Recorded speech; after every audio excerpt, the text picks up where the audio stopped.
Hey Bible lovers, I just wanted to really quickly set this video up to kind of let you know the heart behind it with the Jerusalem cross controversy, and also early on when Cambridge decided to release the diadem in hardback first before they offered it in premium, and several people took those hardbacks and wanted to get them rebound. There was a particular rebinder that had about 2 or 3 rebound, and it really led to a controversy, and Cambridge kind of got a little bit upset and was like, we don't want you rebinding our Bibles, especially when we have a premium edition coming out. And then Schuyler kind of jumped in with it and just created this kind of group kerfuffle, as it was called, the Cambridge Kerfuffle, and upset a lot of people. And it brought a lot of questions to, is it ethical to rebind something that is someone else's intellectual property? And we see all sorts of things getting custom work done to it, from cars to homes to all sorts of different things. It's really nothing new, and it's not an issue. We're not really doing anything to change a person's intellectual property. We're just kind of customizing it.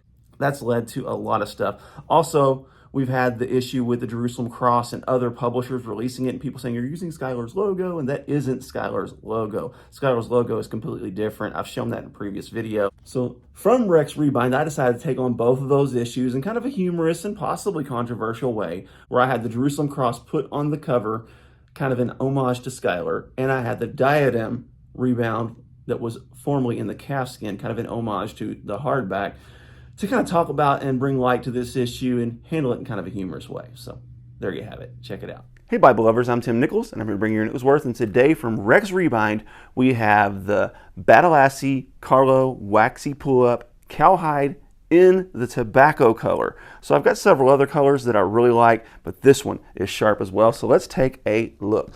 First of all, let's just talk about Rex Rebind's work. His tool work is really clean. If I could just give it one word, it would be clean. The tool lines giving shape to that Jerusalem cross just really make it pop nice and large. Absolutely love the blue accent stitching going around the perimeter here. That just looks absolutely beautiful. So now let's take a look at the inside of the liner here. This is a Napa lamb liner. You can see the Jerusalem cross on the inside. I actually think that's kind of cool. Look at his corners. Those are really good corners. This is only his 50th rebind, so to be so early in it, he is doing a phenomenal job. Really nice clean cuts here. His work is very clean. I really like this end sheet.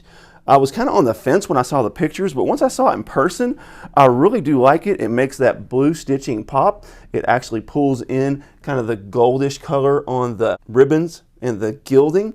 And the black pulls in the black lambskin. It's got a little bit of browns in it. It's just got all the colors that really kind of make this all make sense. And this is the diadem. So this is my Rebellion Bible. But anyhow, when you look at the diadem, you have your center column references, you have your corner notes, you have your double column layout, really, really sharp. I've got a review of this, and I'll go ahead and put that in the video description just so you can check that out. I'll also put my Jerusalem cross controversy video in the description and on the end screen just so you can check those out, because there's a lot of people upset about how the Jerusalem cross is used, considering they claim it belongs to Schuyler.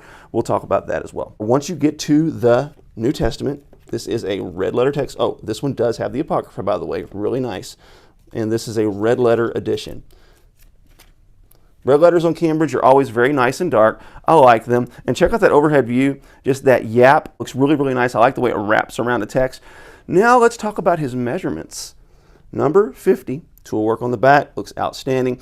One amazing thing about this cowhide is you give it a little scratch, it scratches it up, and you can just rub it right out with your finger, no problem. Spine work. That spine is clean. 1, 2, 3, 4, 5, 6 spine hubs. He has his Rex Rebind's logo, which is some antlers, a little bit of tool work on the spine, tooled out hubs. Everything just looks excellent. Look at that antiquing that you can see on the spine. Whenever you distress this cowhide and pull it and put those hubs in there, it changes colors, makes it look really, really nice. His measurements, really outstanding. This is a full yap. Right here, you can see it just barely touches on the bottom. Go to the side, just barely touches on the side. Go to the top, it just barely touches. That is precise. Those are some excellent measurements right there. That is one of the hardest things to get correct. Rebinders complain about this all the time, how difficult it is to get the measurements right because you don't know until you put the block in sometimes how it's going to fit. So this is really outstanding work. These are 3 Vatten ribbons. If you've ever seen my review of Vatten ribbons, those are very nice. So he doesn't use Beresford, but Vatten ribbons are very good, very on par, very nice. He leaves them nice and long, so you can cut them back if you want. I actually prefer my ribbons a bit long, so I like this. He did an outstanding job on this. Now let's talk real quickly about the Jerusalem cross. The Jerusalem cross is not a logo. It is an ancient symbol that's been used on religious books for centuries. And now we have it available on several different Bibles, to include Schuyler's, to have Thomas Nelson. We have Holman, and of course we have the Jerusalem Bible and several prayer books. So just real quick to give you a fast comparison to the marble mahogany calfskin. Now ironically, I do have a Schuyler without the Jerusalem cross on it. And you can see this is fairly comparable to the marble mahogany calfskin. It's got a little bit more of a red tint to it, and it's definitely got a lot more of the smoky look, but it's really sharp. Now let's compare the Jerusalem crosses. Okay, the Jerusalem cross on the Schuyler is much smaller. It is actually stamped in, while this one is embossed. He put a cutout underneath this that caused this to raise up, and initially it looked like this until he tooled it out. So excellent work by E.T. Peterson from Rex Rebinds. I highly recommend him. His prices are outstanding. So check him out and make sure that you tell him that Tim Nichols sent you. God bless you. Keep calm. Jesus on. This is your Nicholsworth.